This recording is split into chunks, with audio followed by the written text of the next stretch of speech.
There are pigeons fighting outside.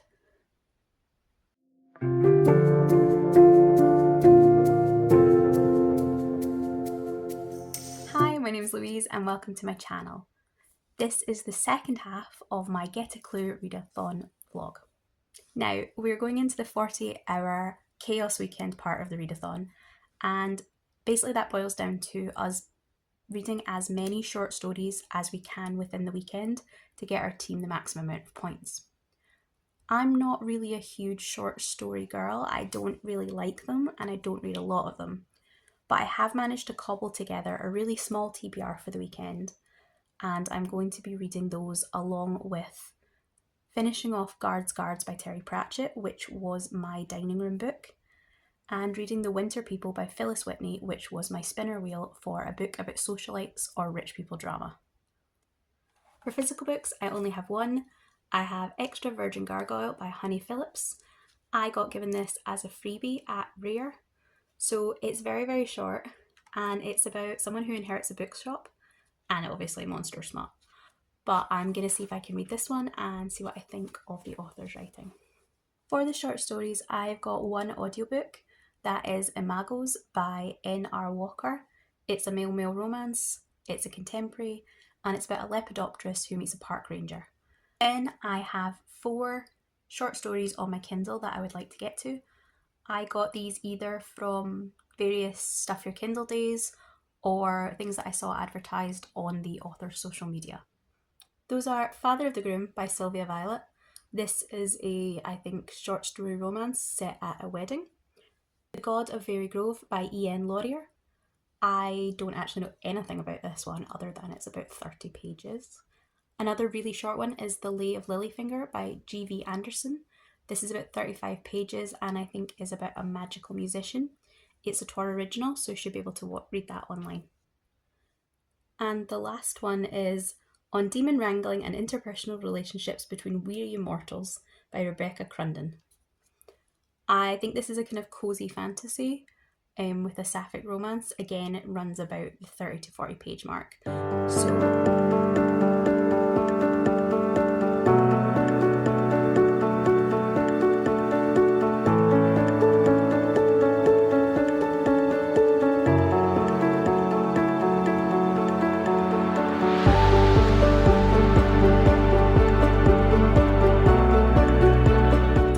So the 24-hour chaos weekend part of the readathon just finished for me, and I did pretty well with it.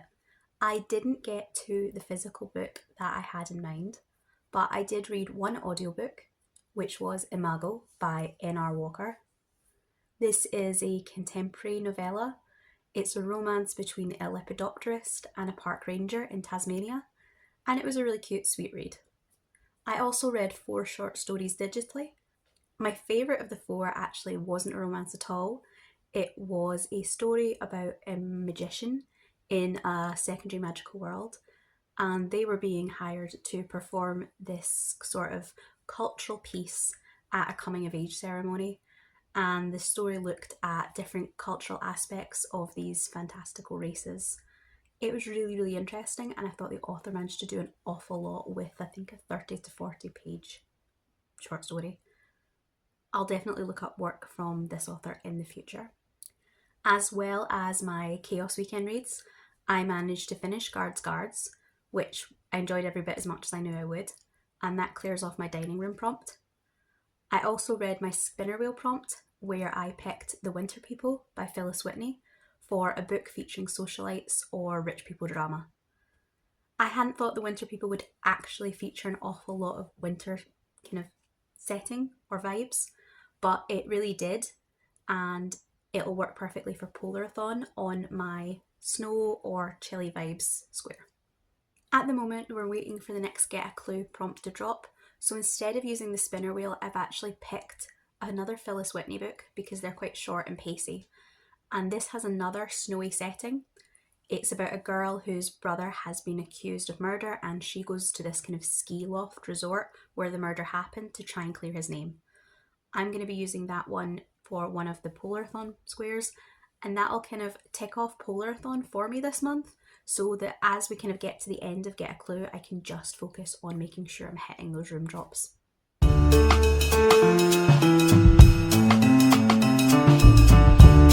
It's Tuesday morning and the Billiards Room prompt just dropped. The prompt is to read a book with sports or competitions or some kind of a trial in it. And it's actually really similar to one of the prompts I got from the spinner wheel in the first half of the month.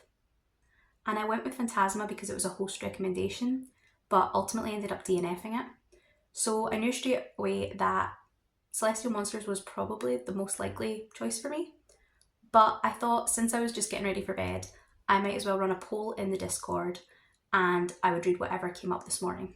Alongside Celestial Monsters, I have a book that has been on my Kindle for ages and I've been meaning to read, and it kind of popped back into my head recently and I thought this would be the perfect time for it. So I put Celestial Monsters up against the Foxhole Court and the Discord vote went pretty clearly for the Foxhole Court. This is quite a culty book that seems to get quite a lot of hype online from fans, and I'm interested to see what all that hype's about. It's a YA sports romance with a queer character and some kind of, I don't know if it's hockey or lacrosse. I'm pretty sure it's not football or basketball, but I think it should be interesting. And a YA contemporary is quite different from what I've been reading so far this month, so it'll be a nice change of pace.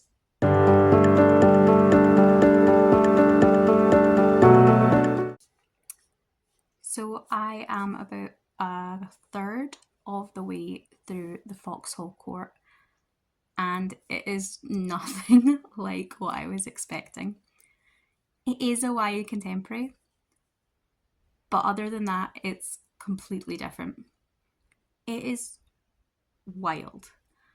I don't really know how to explain it.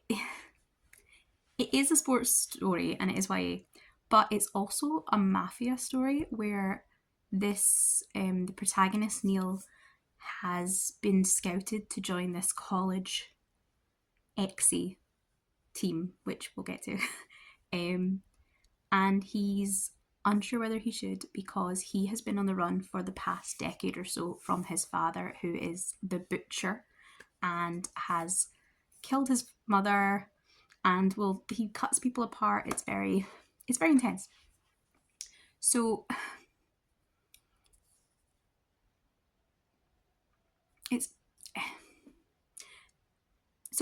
I'll be honest. I don't do I understand much of what is happening in this story?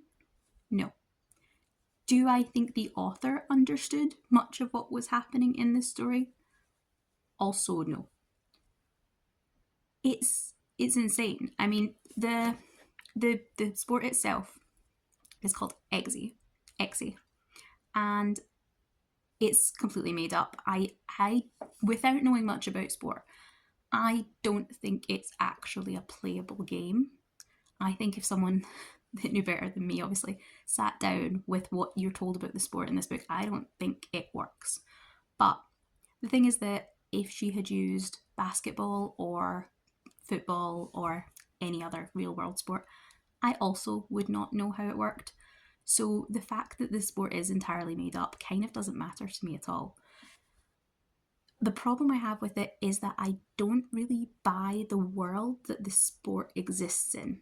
So for instance, like in Fence, which is what I had in mind that this would be very similar to, I don't understand how fencing competitions are scored at all, but I believe that Fence solidly exists within the world it exists in. And in the same way, when I used to watch One Tree Hill, I don't understand how basketball works, but I believed that this team could exist within the world of the story. And I'm just getting a kind of disconnect in this book between the characters we see and the kind of greater world. I don't understand how this game fits in or how these teams function. It's made very clear that this team sort of consists of misfits and outcasts and rebels, and they're all very antisocial and they don't know how to play as a team, and they're the worst team in the league and they're generally a laughingstock. except they're also celebrities who are doing TV interviews and have an entire town basically built up around them, which I don't fully understand. Then also Neil's priorities are incredibly strange as well. We've been told that his father is this big kind of, I'm going to say mafia, some kind of gangster boss. And let's say he's known as the Butcher, so he's quite a big deal. And 10 years ago, Neil's mum took Neil and escaped with a whole ton of money, and they have been on the run ever since. I just got to the part where we talk about the fact that Neil has had, I think it's 22 aliases over the past 10 years. And that he literally, when his mother died, he burned her body in a car at 10 and waited for the bones to cool, then collected them from the car, then went and buried them, then went on the run. He's fluent in German and French and talks about having been in Germany and Switzerland at various points. So this is very much a they are on the run, life and death type situation. And then he kind of chooses to throw all that away, that safety that they've spent years building up, for the chance to play some college ball. And he has concerns about his anonymity, and he does think, oh, I can get out before it gets to a certain stage when he might meet some people that would recognise him. But he's very aware going in that these games are televised, and his only kind of thought about that is that, oh, I don't think my dad's guys are particularly into sports. And it's like, see, if a person called the Butcher, that is well known for slicing people up, was after me, I would simply take up crochet or something. I get that he enjoys this game, but I also just, the priorities, like the life and death versus it, just there's a kind of, I feel like there's a kind of disconnect. But maybe that's just because I'm not a sporty person and I don't understand that you would do anything for this type of vibe that is going on. The other issue I have with it is the characters are just, again, they're so extreme. Like in most books that I think what I see other readers really enjoy, when you talk about the characters, you tend to say, oh, they're really relatable, or they really feel like a real person. These characters do not feel like real people. They feel, so for example, you have one character who is on court mandated medication that he takes or doesn't take, and is known to play the games with hidden knives on his person. He forcibly drugs our main character on a night out, and he threatens other team members with like a shank. And everybody on this team is just kind of like, oh, Andy, he's like that. And you just think, no. Like, in what world are these the people that are supposedly like the Premier League of the sport? It's very strange. However, I DNF 5 books in the past fortnight, and for all I am kind of blinking dazedly as I read this, I'm not even remotely tempted to DNF it. I am compelled. I am Daniel Craig compelled. It makes no damn sense. Compels me though. By these characters and this world, and I need to know what happens. I think it's going to be the kind of thing that you absolutely love or you absolutely hate, and that does seem to be the way the Goodreads ratings are kind of skewed. I don't want to look too closely in case it influences me, but I have a feeling that this is not the kind of book that you come down at a 3. I think it's going to be, you commit or you don't. So I'm going to read some more and we will see how I get on with it.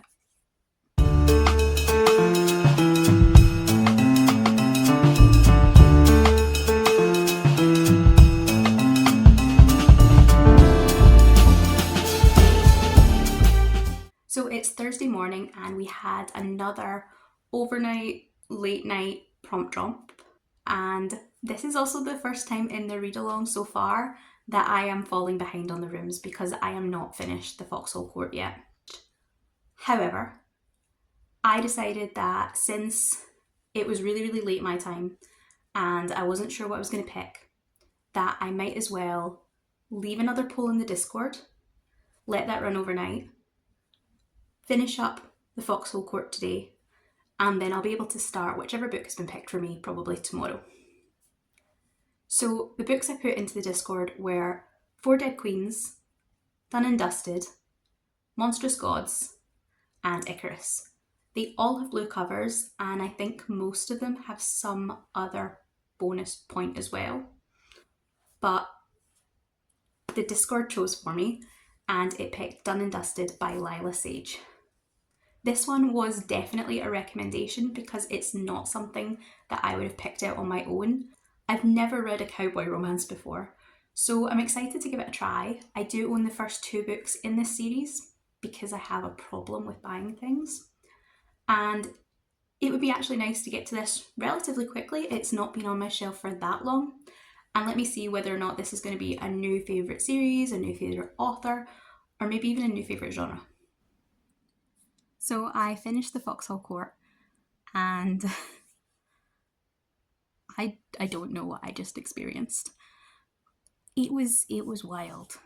It's definitely a book that I have read. I'm not even sure how I'm going to rate it. I think I said when I was reading it that I feel like it's the kind of book you're either going to commit to and be obsessed with the characters and be like 5 stars, I love it, or you're going to go, none of this makes sense, and trash it entirely. And I'm honestly not sure where in that spectrum I fall at the moment. I mean, I was utterly hooked while reading it, I will say that. Would I read the next book in the series? I'm not sure. I think if I'm going to read the next book, it'll have to be soon, like within a month or so. I think if I let any kind of distance build between me and the book, then I'm just never going to pick up the next one. So I think I need to decide whether I want to continue the series or not, because I think I only really have the option to continue it now. So the Foxhole Court is finished, and decisions to be made. But in the meantime, I am going to be moving on to my study prompt, which is Done and Dusted by Lyla Sage. And I don't know anything about this book other than what the cover tells you, so it's cowboys and a romance. And it's a really, really, really pretty book.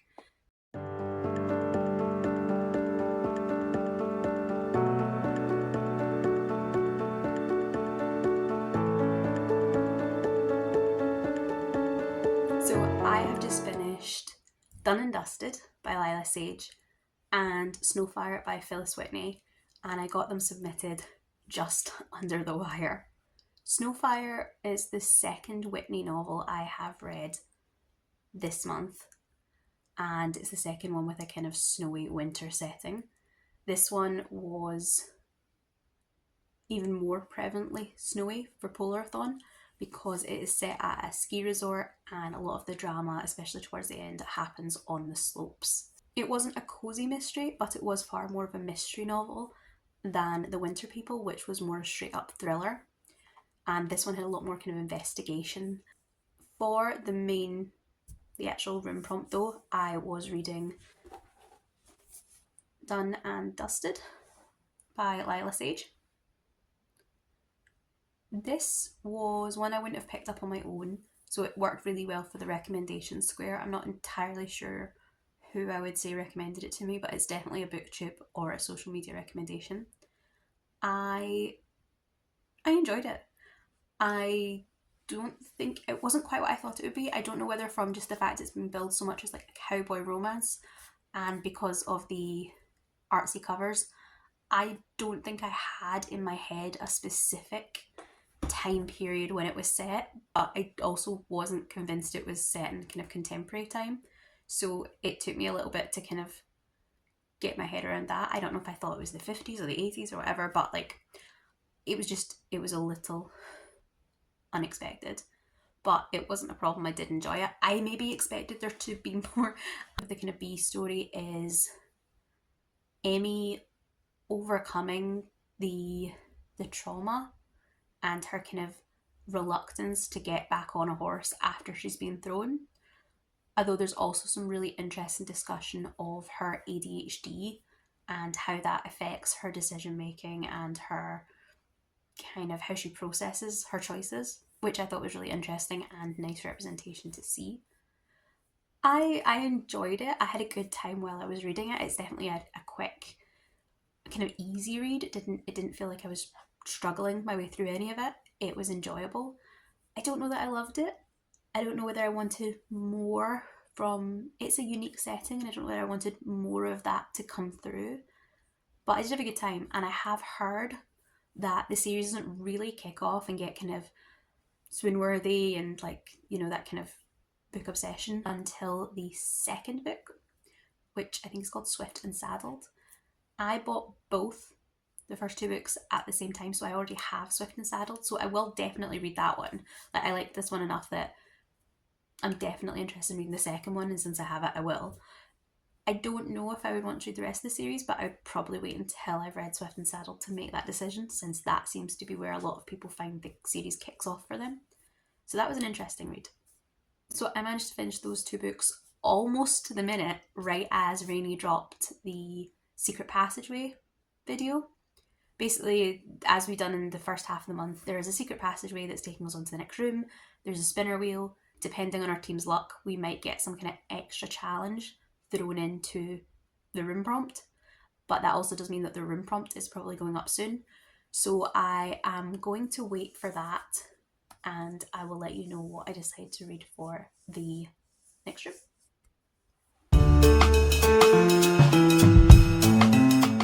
So the room prompt is dropped, and the next room we are going to is the library. We're going through the secret passage, which means we may or may not have some kind of additional challenge. My team is Team Peacock, and luckily our spinner wheel got us the Room of Fun, I think it's called, which basically means that we don't have any kind of penalty for this. We just do the room challenge as is, so that's perfect. The challenge itself is to read a book that starts with the same letter as your previous read. I did misread this at first, and I thought we had to read a book which had started with the last letter of our last read, and I spent a good half hour looking up books that started with a D and then didn't need it. The book has to start with the same first letter as the last book you finished. So the last book I finished was Snowfire, which means I needed a book that started with S, which suits me just fine because I really want to read Strange Beasts this month. It's a book I have had on my Kindle for months and months. I have an ARC copy from NetGalley that is massively overdue, and it is one of the host's favourites for this readathon, so that's just the extra kind of motivation that this is the time to do it. I'm a little anxious about that because right at the start of the month I went through all the host favourites and picked out anything I was kind of remotely interested in reading anyway, and the only two that I picked out were Strange Beasts and Phantasma, and Phantasma was a DNF for me, so I'm just like, please don't let me be jinxed. So that's fine. I will be reading for the library. I'll be reading a book starting with S. We don't have to do any additional prompt because we lucked out on the spinner wheel, but I'll be reading Strange Beasts by Susan J. Morris. I tend not to like just having one book on the go. I tend to like kind of splitting my reading between a couple of different books, even if I'm absolutely adoring the book I'm reading. So I kind of want something else to go along with Strange Beasts. So I'm going to spin the spinner wheel and see what I get. That'll mean that in this last kind of week of the readathon, I'll probably have 3 books to get through because I'll have the library, the spinner, and the hallway. But I think that's probably pretty doable, especially as if it comes to it, I can pick something short for the hallway. So I'm going to spin the wheel and see what I get. So the spinner wheel prompt is to read a book with a morally grey character. And this opened up a lot of choices for me because I do read a lot of books that I think you could say the character has quite morally grey tendencies. I mean, at the moment, I'm actually actively listening to The Tale of the Body Thief, which is number 4 in the Vampire Chronicles, and I think you could pretty much say that almost any of the characters in that are morally grey. But I'm already reading that for a book in a series, so I'm going to try and find a book that has a morally grey character And if I absolutely can't find something that appeals to me, then what I can do is switch through the prompts because I'm not finished Body Thief yet. Take that as my morally good character and pick a book in a series. There's lots of series I'm in the middle of, and there's lots of series I want to start.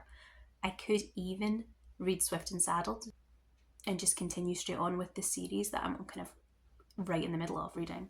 So I had a scroll on Goodreads with the kind of prompt in mind being to read a book with a morally grey character. And it's actually worked out really nicely because when I was looking for a book to fill the prompt for the library, I had misunderstood the prompt and I had looked up books starting with D when really I needed a book starting with S. But one of the books starting with D that kind of came up when I was scrolling and that I took a notion for was Demons Do It Better. And the blue-ish cover caught my eye, although now I actually think it's mostly black, not blue, so I won't be claiming extra kind of cover points. But the book did catch my eye. And this is a human who goes to work as the admin assistant for a company or an organisation that is run by demons. So I'm going to say that demons are morally grey, and I think this is going to be the one I'm going to read. It's a contemporary paranormal and it's a gay romance. So I think it'll probably be fairly pacey, and that'll probably be quite a nice balance to Strange Beasts, which I think is going to be more kind of drawn out and gothic and quite not stodgy, but like a more immersive read that I'll want kind of lighter breaks from. So I'm thinking these two might go well together. I am about a third of the way through both Strange Beasts and Demons Do It Better, and I'm having a great time with both of them. They're very, very different books, but I am enjoying them both in their own ways. Strange Beasts is one that was super hyped for me. I have had the NetGalley arc on my Kindle for, at least 6 months, maybe longer. And I've just been nervous about picking it up because I'm convinced I'm going to love it. So what if I don't? But from the first sentence, I could tell that Susan Morris's writing it's beautiful and lyrical, and I'm going to get so much out of it. It's very descriptive and very plush and verging on flowery. There's lots of descriptions of setting. There's lots of description of clothing choices and scents and things like that. So I think it's the kind of writing style that won't work for everyone. If you are not a fan of description, if you tend to prefer lots of dialogue, if you prefer really direct, clean writing, then I don't know that this is one that will work for you. But for me, I'm having a great time with it. I do like that kind of overblown, plush, wordsy, oh, that's a beautiful sentence, or oh, that's a lovely turn of phrase when I'm reading this kind of book. So it's totally fine. I'm maybe not as sold on the romance side of this one as I could be. It is billed as a sapphic story and we do have two main characters, but I'm not getting that much chemistry from the two of them. But we are only at 30%, so that could all change very soon. I'm enjoying the atmosphere. If anything, I wanted it to be maybe a little more gothic. At the moment, what I'm getting is it's a kind of urban fantasy, paranormal investigation. I would have liked maybe a touch more of the kind of gothic horror vibe and that, tortured romance angle, but a lot of that is from the cover or from the US cover that I was kind of expecting. So that's maybe not anything to do with the book, that's me. I did have a look, because obviously this is my Kindle, I would quite like a shelf trophy version of this, and I did have a look at the editions that are available kind of easily to me, and I have to say the UK cover is not doing it. The special editions aren't bad, the sprayed edges are really nice, and I think it adds to that kind of overall opulent look, but the actual design I am not a huge fan of. I would prefer to get a US version if I can, but that'll probably take a bit more effort so I might wait and see if it's definitely a 5-star book by the end before I kind of look into that too closely. I feel like it's going to be a 4 at the moment. Like, where we're sitting right now, it's a 4. But I'm only 30% in, so there's definitely room for me to be surprised or for it to really grow on me, and it might end up at 5 stars. But that's something I just need to wait and see. For Demons Do It Better, I had no expectations going in, so that was kind of almost the entirely opposite situation. I'm pretty sure I said, but I think I got this on a Stuff Your Kindle day, but I'm not actually sure. The writing in this one is a lot more clean, if in the sense of it's very simplified. It's not got a lot of description, it's not very flowery. There's a lot of dialogue and kind of straightforward, this is what's happening, which suits the type of book it is.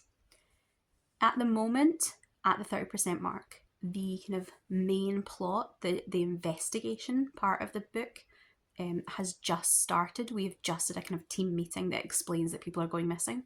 So that is quite a big portion of the book that's been dedicated to kind of setting up the characters as opposed to Strange Beasts.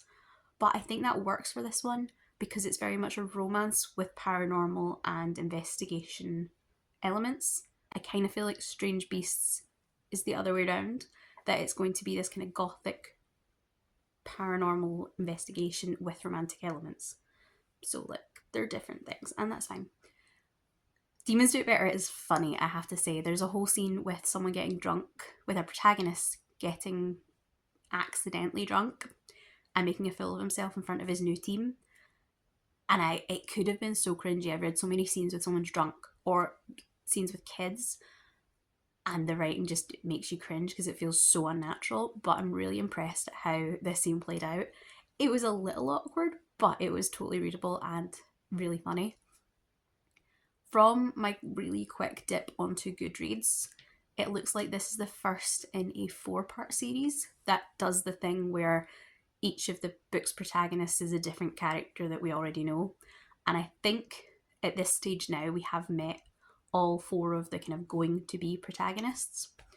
So the protagonist for the 3rd book, I think, is the current protagonist's best friend, and he's a hellhound and he's really funny. And I'm kind of tempted to see if you can just jump around the series, and if nothing changes, if I like this one as much as I think I am currently, I would definitely read his book, even if that means maybe skipping to book 3. If I'm kind of convinced that I think I want to read the full series anyway, then I'll probably just buy all 4. It's a hard book to describe.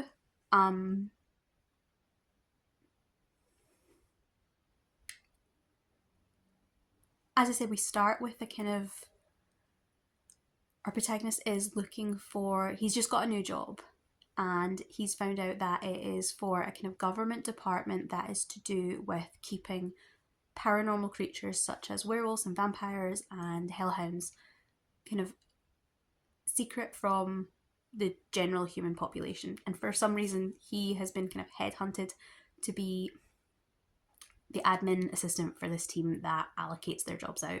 If you've watched Criminal Minds, then this book is if the Criminal Minds team were made up of vampires, werewolves, and hellhounds, then this is Criminal Minds where the main character is Garcia, if that makes sense. And is sleeping with one of the team. So it's Garcia Morgan fanfic if they were all supernatural creatures. I managed to finish Strange Beasts just in the very nick of time and get that submitted. I'm not really sure at the moment exactly how I feel about Strange Beasts. It was a 5-star prediction for me, so there were probably always elements that it was never going to completely live up to. And I still think that the writing was absolutely beautiful, and there was a lot of good atmosphere mixed in with the action and the adventure. I just think that the comp titles were Sherlock Holmes meets Dracula, and I think mostly from the American cover, I had been envisioning something that leaned heavier on the Dracula side, whereas what I got was something that leaned more heavily on the Sherlock Holmes side. So funnily enough, after me saying how much I dislike the UK cover, I think the UK cover is maybe a more accurate representation of what's actually inside the book. I did still really enjoy it though, and I think it's still going to round out somewhere about a 4 or a 4.5. But I'm hopeful that the things that I wanted more of in the book, so like the atmosphere and the gothic nature of it, maybe more chemistry and the romance, that all seems like the kind of thing that would be built upon in the sequel, which I did see has already been announced. So I'm pretty sure that I would stick with the series and at least try the sequel once that comes out. I need to gather my thoughts a little more, but I do have an ARC review to write of this, so hopefully that'll all come together and I can think about it a little more over the next couple of days.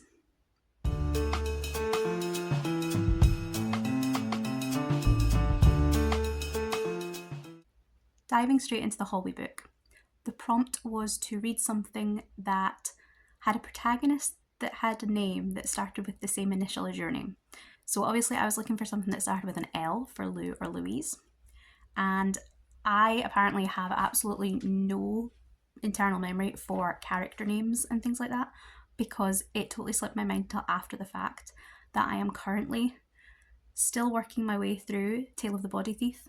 I've been reading it all month and I've been counting it for a spinner wheel prompt, but I could easily have used that for this room and used the protagonist that is Lestat. But I forgot about that, and when I thought about it, I could not think of a single character name in any of the series I kind of had on my radar or that I'm currently reading. So I ended up just opening Goodreads tabs and skimming through, just kind of picking out any book that I had a vague interest in recently and seeing what the protagonist's name was. Ultimately, I found 3 that I had been quite interested in, and I put them all up on a Discord poll. So I had Lucy Undying by Kirsten White, and that, as far as I know, is a kind of Dracula retelling, which maybe might be a little too close to Strange Beasts, but I did buy my copy after I went to see Nosferatu, and I was really excited to read it, so I don't want it to linger on my shelf for too long. The next book was Bless Your Heart by Lindy Ryan. There are, I think, 4 protagonists in this book, but 2 of them have L names, Luna and Lenore. So I'd heard Wynne over at Literary Diversion talk about this one, and it sounds like a kind of cosy horror set in a funeral home that I thought was really interesting. And the last one was Where Shadows Bloom by Catherine Bakewell. I have an ARC copy of this book, and technically it is on my Realmathon TBR, but that's a big pile of possibilities that I'm not going to get to all of anyway, so I wouldn't have minded pulling that forward. The poll eventually timed out after 4 hours, and Bless Your Heart was the one that was chosen. However, while the poll was running, I was having another look through Goodreads for something else, and I spotted a book that I was really excited to read when I bought it. It's been lingering on my Kindle for a while now, and this is the perfect opportunity. This was The Body in the Back Garden by Mark Waddell. It has a main character called Luke Tremblay, and it's a cosy mystery set in a little town called Crescent Cove. The protagonist returns home when his aunt is found dead, and he's going to investigate. It's a cosy mystery, and we all know that I love a cosy mystery. Plus, it gets extra points for being a mystery. And it's also one of the very, very few cozies I've ever seen that has a gay protagonist. I read dozens of cozies, and I can count on one hand the number of cozy mysteries I've been able to find that have any form of queer representation whatsoever. So I was really, really excited to see this one when I spotted it, and I bought it straight away. That was August. So as soon as I spotted that this one would fit, and getting the extra bonus points is nice for both the queer author and the mystery element, I knew that this one was one I had to add no matter what the poll came out with. So for the hallway, I'll be reading The Body in the Back Garden. I'm really excited to see this one, and I'll let you know how I get on. I ended up getting through The Body in the Back Garden really, really quickly. It's only a 266 page read, but with the extra bonus points for the queer author and the mystery element, it's coming in at roughly the same as some of the longer books that I considered for the prompt. So in terms of the readathon goals, I'm very happy with where I'm at. The book itself was a lot of fun. As I said before, I very rarely see any form of queer representation in my cozy mysteries, so I was excited to pick this one up, and I do think it's a really good start to a series. I tend to find with cozies that the first book isn't the strongest. It's all about getting to know the characters and getting to know the settings. I'll be honest, with cozies, the mystery element isn't that important to me. I like to be surprised by it and I like to see the character's journey, but I'm always more caught up in whatever small town we're set in. If you can sell me that this is an ideal location that I want to visit, I'll probably read quite a few books in the series. Also, if the character, the main character, is someone that I find interesting or entertaining, that's always a nice bonus. The same with the casts of characters. Cozies tend to have quite big casts and quite quirky personalities. All those things tend to be far more important to me than the mystery itself. So this one, the mystery was solid, but it maybe wasn't mind-blowing. I did guess the killer fairly early on, but that isn't something I would ever hold against a cozy mystery. I always feel like the mystery's a nice bonus, but you're there for the world. It's definitely one that I would continue the series. The one thing I would have liked was maybe a secondary B-plot element. I tend to like cozies that have some kind of theming to them. So the main character is running a business, or they have a hobby, or something that kind of goes on in addition to the investigation and the world. This book didn't really lend itself to doing that because Luke's very busy. He's just arrived in town, he's taken over the house that his aunt has left him, and there is an antiques business that he's also considering selling. So it wouldn't have made sense to have this be a knitting themed cozy or a cooking cozy because there's quite a lot already happening, but I did feel it just needed something else to give us breaks from the investigation, whereas Luke felt a little bit too focused, so we didn't get to see the town or the world at large. This is something that I'm sure can change as the series goes on. We've set up the premise that Luke is a freelance investigative journalist, so there'll be lots of potential for him to be looking into secondary mysteries while the main murder is playing out. Also, because his aunt owned the antique shop and he has decided to keep it, that means that we could go down the route of having kind of antiques themes or pulling items that have been on sale into the drama of individual story. I definitely recommend this one for anyone that enjoys a mystery, especially if you're looking to add more queer representation into that. I think Mark Waddell done a great job. If you know any cozies with queer representation, I would love to read more of them. I think I've read maybe 2 in my whole life. I think I've read maybe 2 at this point, and I would love to know about more.